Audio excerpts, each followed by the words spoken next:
the bomb has gone off at HBCUs way before this physical bomb, right?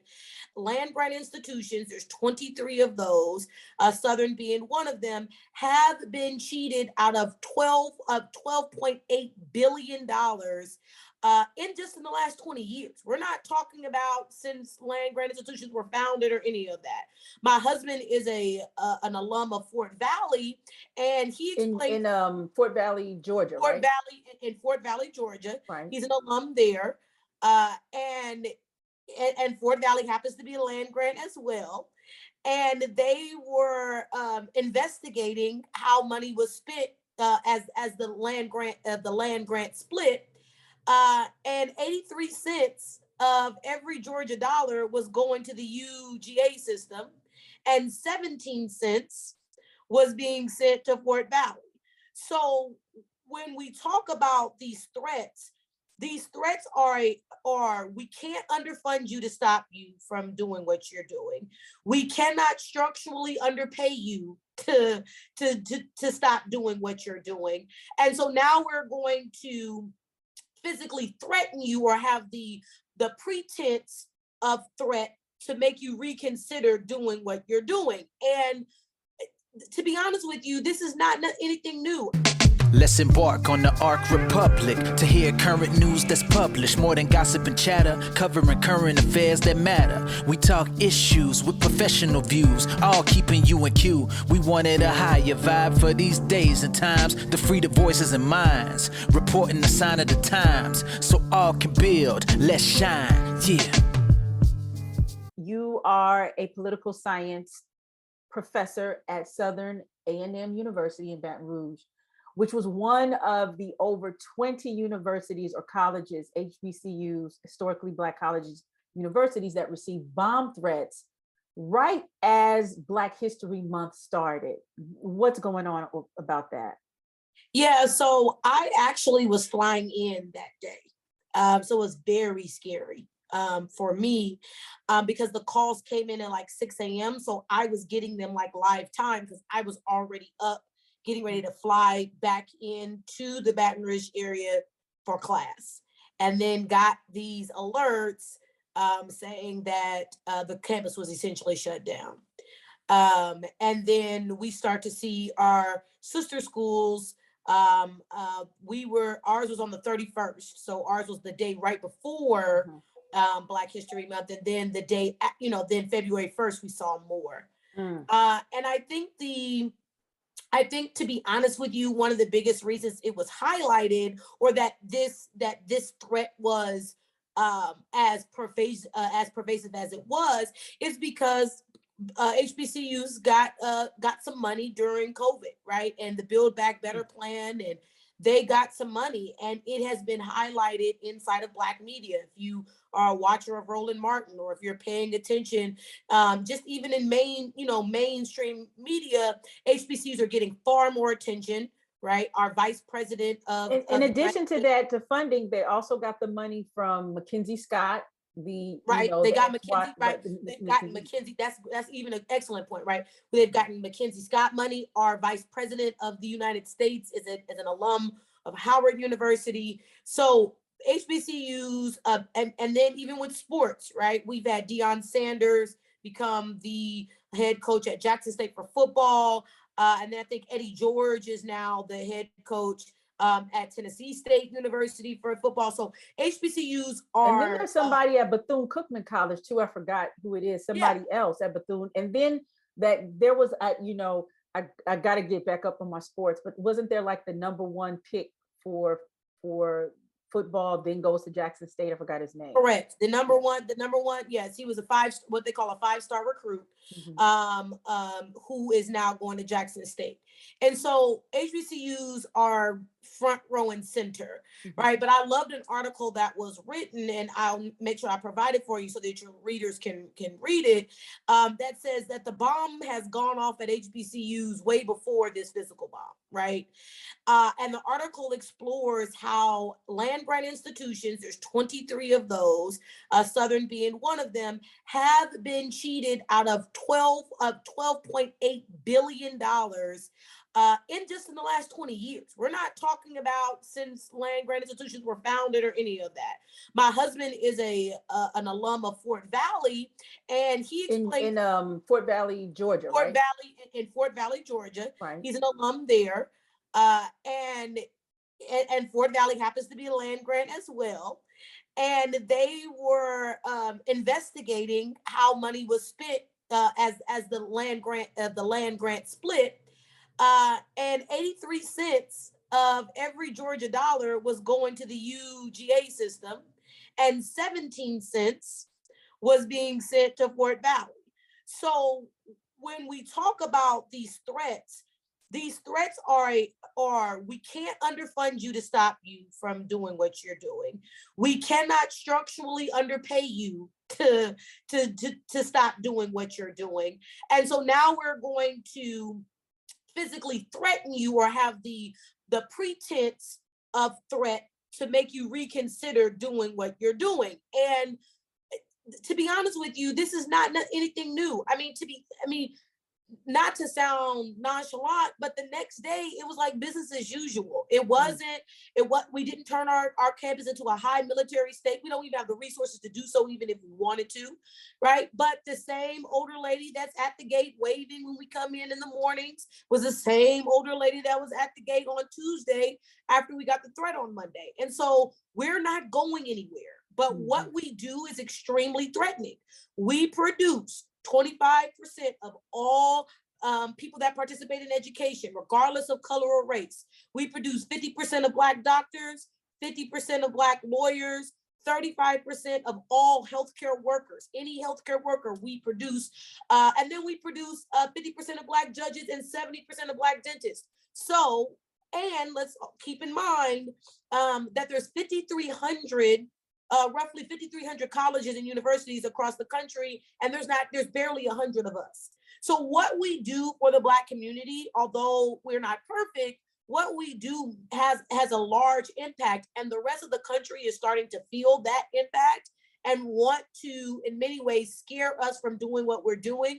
But the largest threat is funding. We have been working on shoestring budgets, forever. So a potential bomb threat is not going to change what we do and how we do it. You know, you made some really good points. Rarely do I talk about this, but so my parents went to Southern University, and several of my siblings went to Southern University as well. My father, who at the time was one of the top draft picks out of an HBCU, he had several NFL teams vying for him. He was a senior. He was a senior at Southern University, recently married. My mother and father married while they were at Southern. Recently, had my brother, who's the oldest. And he, at that time, because there was the desegregation going on in schools, there was a lot of talk about, so what do we do with these HBCUs? They weren't called HBCUs then. But what do we do with these schools that have been catering to Black students when, now the white schools have got to desegregate and integrate? And so there were rumblings of dismantling these schools. So there were protests at HBCU. There were a lot more then in the 70s than there are now. And so my father, who participates in the protests in 1972, these are very historical protests, gets arrested, gets blacklisted, does not join the NFL team for his political movements. But part of the fight were twofold. One, it was the threat of money and the dismantling of HBCUs. Excuse me. And the second one was they discovered that the chancellors of the state of Louisiana were doing business with apartheid South Africa, and some of the head people at Southern University were complicit, or at the very least knew about it and agreed to it. So this is something that's been going on for a very, very long time, for generations, in terms of this defunding of HBCUs. Yeah, so one of my colleagues, I want to put this up for everyone to see, this book. It's called Is Separate Unequal? Black Colleges and the Challenge to Desegregate. the chair of the political science department at Southern, who's my boss, Dr. Albert Samuels, wrote this book to talk about what desegregation looked like in Southern states, and focuses on Southern. So there's literature around what you're describing, Kaia, and the threat that it caused and the upheaval that it caused inside of Black communities. There's another book, because I'm a professor, right? I'm glad you're saying that, because a lot of people nowadays diss HBCU. I went to 2 HBCUs, and I'm highly critical of HBCUs. And I always say a lot of them run like little African countries and dictatorships. But what you said in terms of you can never not acknowledge the people that it has produced. It has not only impacted the Black community, it has made America. Absolutely. And if you talk about internationally, here's another book, The Love for Liberation, African Independence, Black Power, and a Diaspora Underground, that talks about the HBCU movement or the HBCU fervor and how it helped to helped African nations gain independence during this same time frame. Speak on it, because what a lot of, especially, I was just talking to a previous guest, we were talking about Black immigrants, and this idea of the immigrant story, and part of the struggle with Black immigrants when they come to the United States. And I'm talking about in current times, but this is not just current. It's this idea of, let's keep it a beam, right? Let's keep it a buck. Idea of, well, Black people, these Black Americans are in the predicament that they're in because they're not hardworking, they're not industrious, XYZ. And so me as the immigrant has higher intellect, has higher savvy, blah, blah, blah, blah, blah. And then next thing you know, either they or their children get slammed with good old American racism, right? And so it's like they got to back up off of it and sit the cup down. And my parents actually, when they were at Southern University, so this is the late 60s, early 70s, they were at Southern. It's the first mass wave of African immigrants coming to the United States. This is the first, and this is as a result of civil rights, and the Hart-Celler Act, and immigration now allowing more brown and Black people in. So, and the people that come, Obama's daddy was very rare to go to Harvard. Most African immigrants or Black immigrants go to HBCUs. Exactly. So we're talking about the production of people come out of a lot, so much influence and so many tentacles. And even before that, Tuskegee University, when it starts, is recruiting Africans and Caribbean people from the Philippines, people from Puerto Rico, to come. So HBCUs, the threat of HBCUs has been on the mind and the brain of what we would call white American establishment. Right, which is why they defund them and underfund them. So there's a defunding of them, and then there's an underfunding of them. Good point. So I want to make that very clear, because I think people think Roland Martin did an excellent job to show that during COVID, the federal government was giving more to land grant state institutions than the state even was, right? So that there is this level of disproportionate funding. If we really want to get into it, let's talk about that. One of the biggest things that kept HBCUs behind was after World War II, when the GI Bill was given, Blacks were not allowed to go to the state schools, went to HBCUs, but were not given the same amount of money in their GI Bill. That is where you, in a modern era, where you start to see extremely lopsided funding, right? There was funding issues from the beginning, but you start to see extreme lopsided funding during this time frame. And now we are talking about legislation with Build Back Better, with infrastructure. Well, infrastructure at land grant institutions apply. We've talked about farm money that has been given to people of color. That applies to HBCUs because many of these HBCUs have an agricultural component, right? And so and this really in many ways leads into the CBC. They learned if we write a Black bill, it's dead on arrival. But if we Oh, but yes, if we ma'am. write a bill, if we write a bill that deals with an issue that then that every person regionally can identify with, but that will in many ways directly help Blacks, then it's far more likely to be passed. So when we're talking about this, we're talking about a structural underfunding and then a defunding that's happening at the state level because they are divesting in higher education. And they're divesting in higher education in many ways in the South to hurt HBCUs. Why? Because white schools have large donors who can put back inside of that donor pool, so they're not as reliant upon state money. Right. And which points to the infrastructures of racism or systemic racism that exists even after you have all of these judges that you talked about and dentists and lawyers and all these people in these spaces that are supposed to have money. But now we are post-pandemic.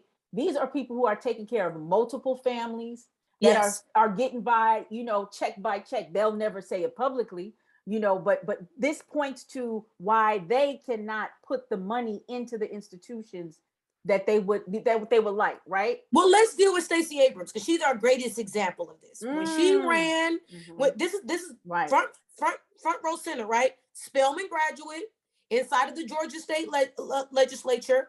And when she ran for governor, they asked her, why did you file for bankruptcy? Because in a Black family, I'm the one with the resources. I'm the one that is then required to take care of family members who are then below the poverty line. So to best do that, because I had student loan debt, I then filed bankruptcy, because remember, she was able to file bankruptcy before they changed the rules and was able to package some of those loans. I filed bankruptcy to start even because I had family members that were sick. I took on their medical debt. I had school loan debt, right? And so to your very point, let's use Stacey Abrams, the Black woman who could be touted as responsible or played a huge role for in Biden. flipping the state blue, right? Is faced with those exact structural issues that we see inside of society. So when people tell me this BS about racism is just an interpersonal thing between me and you, that's absolutely bullshit. There is institutional racism, there is structural racism, there's internalized racism, and there's interpersonal racism. And you cannot legislate. You can legislate structural and institutional, but you cannot legislate interpersonal and you cannot legislate internal. And that is what we are currently fighting, because that internal racism that people feel makes them want to fortify institutional structures that were built to keep us out. Let me tell you, your hair is bomb. And I think, you know what I'm saying? And you showing it today, okay? Thank you so much for tuning in to Arc Republic. If you like what you see and you like what you hear, you can actually keep this mothership going. How? You can make a tax-deductible donation in several ways. One, Cash App us at Arc Republic Media. And you can also go on our website, arcrepublic.com/donate. As well, you can also donate to our fiscal sponsor and our sister organization at Black Farmers Index, that is Cash App, or also go onto their website, blackfarmersindex.com. We are two Black women-owned media organizations who share our profits so folk can thrive. I love Girl, that. I had to, I had to get with the Africans. You know what I'm talking about? I have no problem having these discussions. And to be honest with you, a lot of this misnomer between this intra-group fighting that we see amongst Black people with the immigrants is because we have to remember Nigerians are not coming from a context where they are dealing with racism at face value.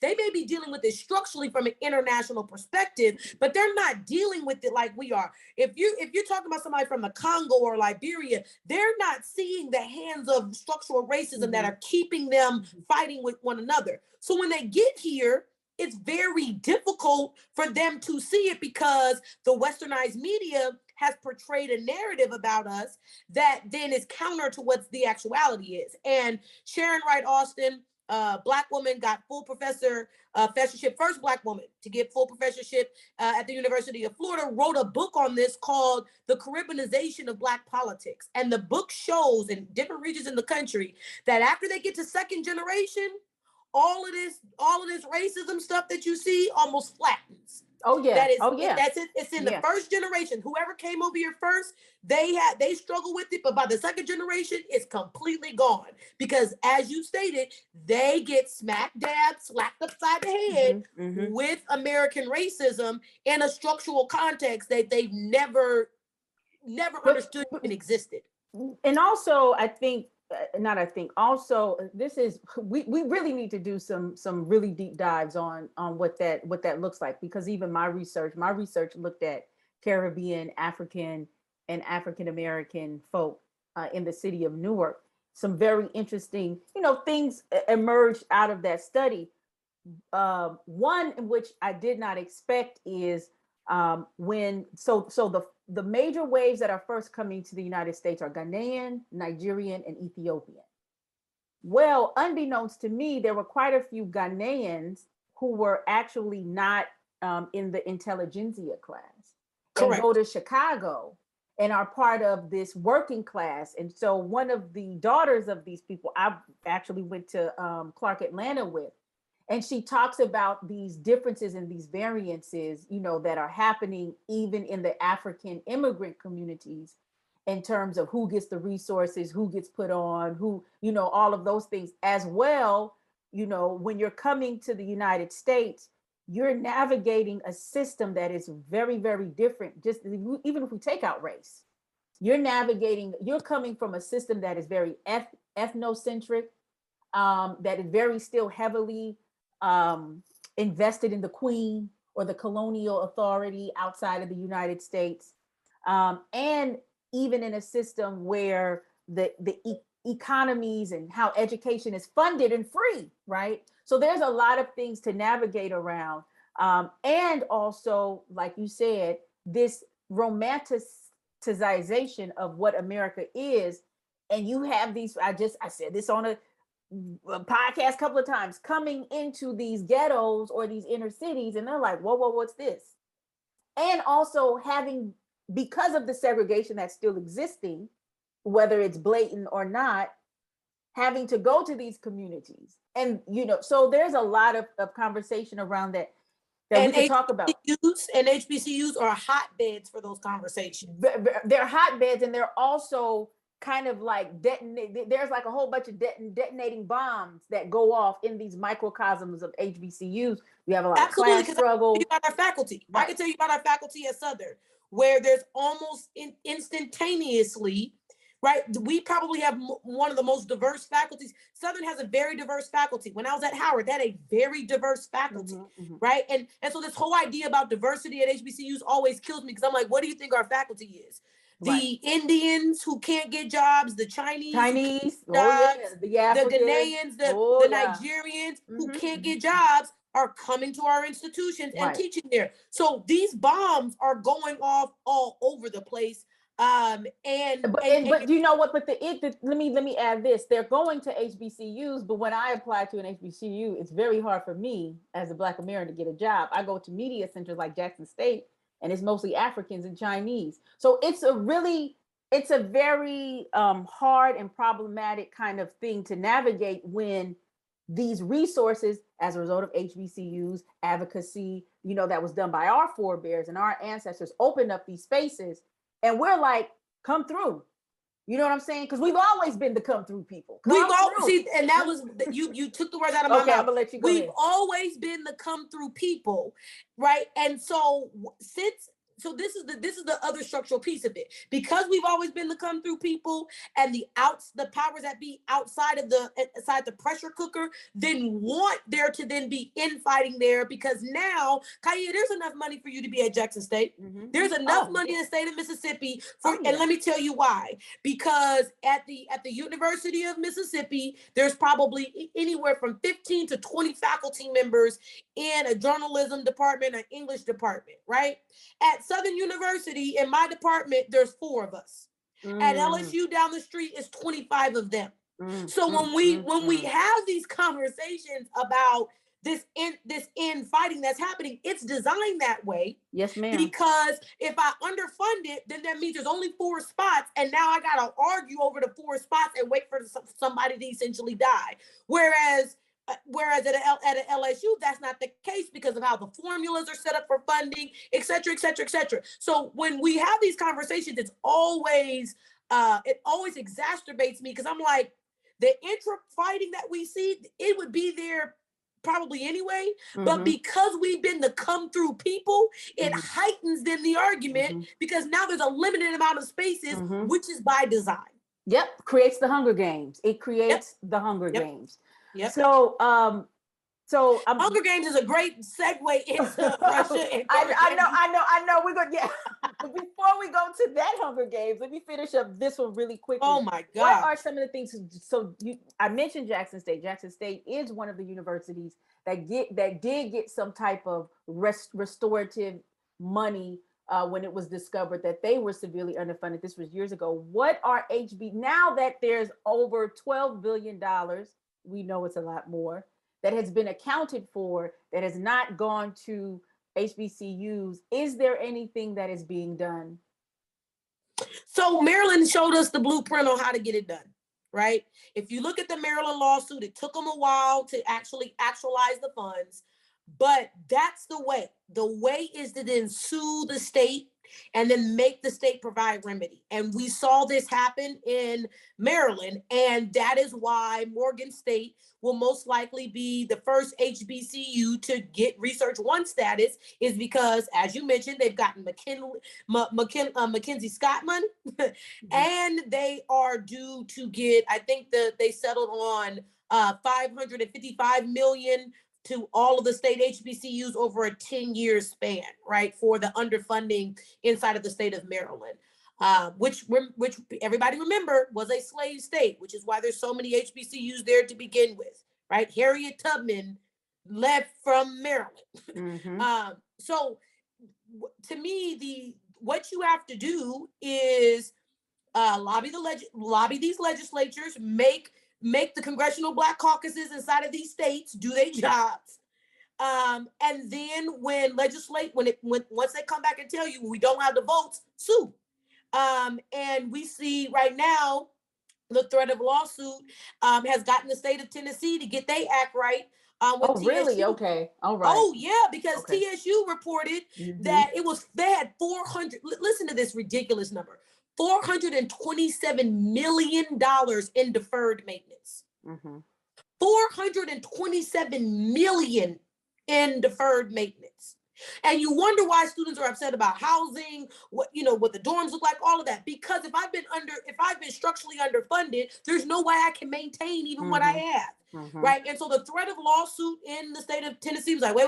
They was like, wait a minute, let's see what we can do, because we don't want to be on the national spotlight and being sued. And so to me, the remedy is you have to push your state legislature, in particular, those Black caucus members, those congressional Black caucuses in these southern states especially, to come up and do their job. And once they come back to you and tell you, look, we don't have the votes, then you got to get together with the other state organizations and sue. And Southern is in a unique position because we are the only system. We're the only HBCU system in the country. So we are a system that has 5 different campuses, 3 of those campuses being in Baton Rouge, one of them in Shreveport, and the other one in New Orleans. And lastly, I want to say this, that reports said that they identified, they call them 6 tech-savvy juveniles. Thank you so much for tuning in to Arc Republic. If you like what you see and you like what you hear, you can actually keep this mothership going. How? You can make a tax-deductible donation in several ways. 1, Cash App us at Arc Republic Media. And you can also go on our website, arcrepublic.com/donate. As well, you can also donate to our fiscal sponsor and our sister organization at Black Farmers Index, that is Cash App, or also go onto their website, blackfarmersindex.com. We are 2 Black women-owned media organizations who share our profits so folk can thrive. Now, white kids who mad, big mad, critical race. critical race theory big mad. Well, they're CRT big mad because CRT provides legal remedy that they don't want to give up because they are the beneficiaries of this slave money. Right. And you know, I would say maybe about 20 years ago, I remember there was some interview with Oprah Winfrey or whatever, but she wasn't the first person to say it. Certainly wasn't the last person to say it. This idea that all of the, you know, segregationists, those racists, when they die off, this will be a better, brighter world.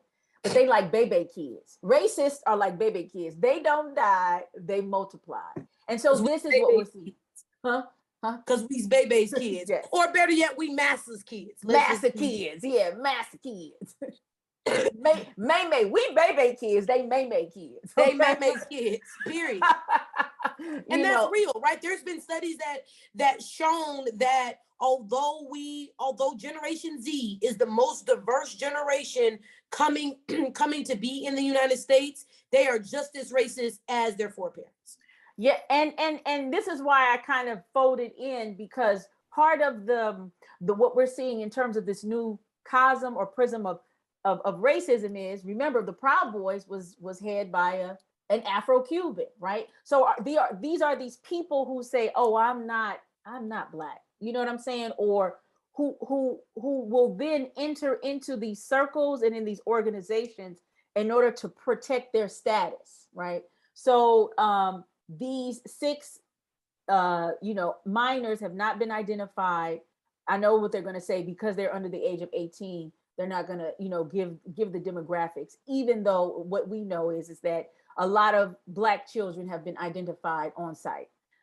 So we will, I'm definitely going to be following this and seeing exactly where this goes in terms of if, what are the charges, how that's going to go.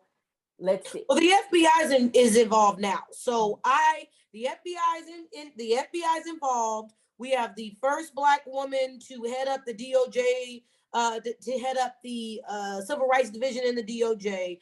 Ahmaud Arbery's killers thought that they were going to kind of weave out of the hate crime, and her office upstairs was like, nah, ain't happening. Right. So what I'm saying to you is that we need to keep our thumbs on this, but I do believe we're going to put it like this. The Biden administration needs as many wins with Black folks as possible. Oh, and understatement.